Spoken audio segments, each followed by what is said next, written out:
Welcome back to the SMT YouTube channel. Folks, T-Mobile had a huge quarter. I just don't know how you could frame it any other way. We're talking about a quarter in which they had 1 million postpaid phone net adds. They're winning. They're winning customers over. Their value proposition, their pricing, and their network are winning.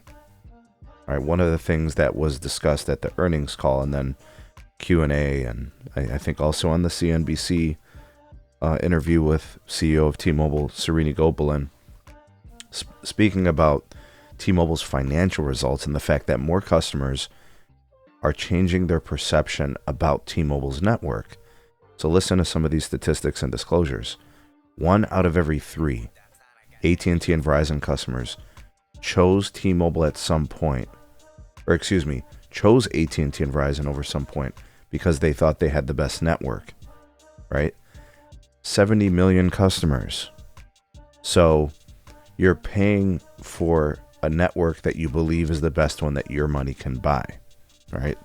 And the CEO spoke to this. And he said in response, in Q3, we hit an all-time high in our network perception among switchers. And that is a big driver to the performance we're seeing. Our network perception is changing because the reality is changing. And then he went on to give some of the statistics about how well the new iPhone performs on their network compared to their competitors. And then you're talking about a company that has already had for years their 5G standalone network. They've been moving spectrum from LTE to 5G. They deployed the most 5G bandwidth like over the course of the initial years of the 5G build out with the T-Mobile and Sprint merger. And even till now, you see them taking advantage of capabilities like RedCap on things like the Apple Watch, which enhances battery life, improves latency, and has, more bandwidth to use or throughput to use, capacity compared to like an LTE experience. Now, the LTE experience is fine on a watch, right? That's not the thing, but it's possibly a small advantage to them if it does perform 5, 10, 20, 50% better. And this can be said about the 5G network on cellular devices as well. He followed up by saying, quote, "We won't stop with these assets and these capabilities. We're going to maintain and extend our lead for years to come."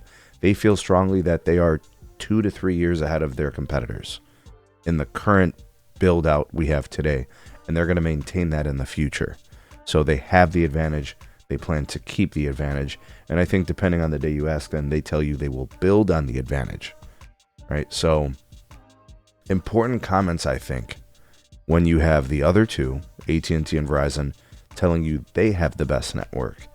But clearly, the customer seems to be siding with T-Mobile, at least based on these numbers. Let me know what you guys think. Drop me some comments. Let me know your perceptions on this and how it's all playing out. Your thoughts and opinions are welcome. Like, share, subscribe. Check out some more videos. See you guys soon on the next one.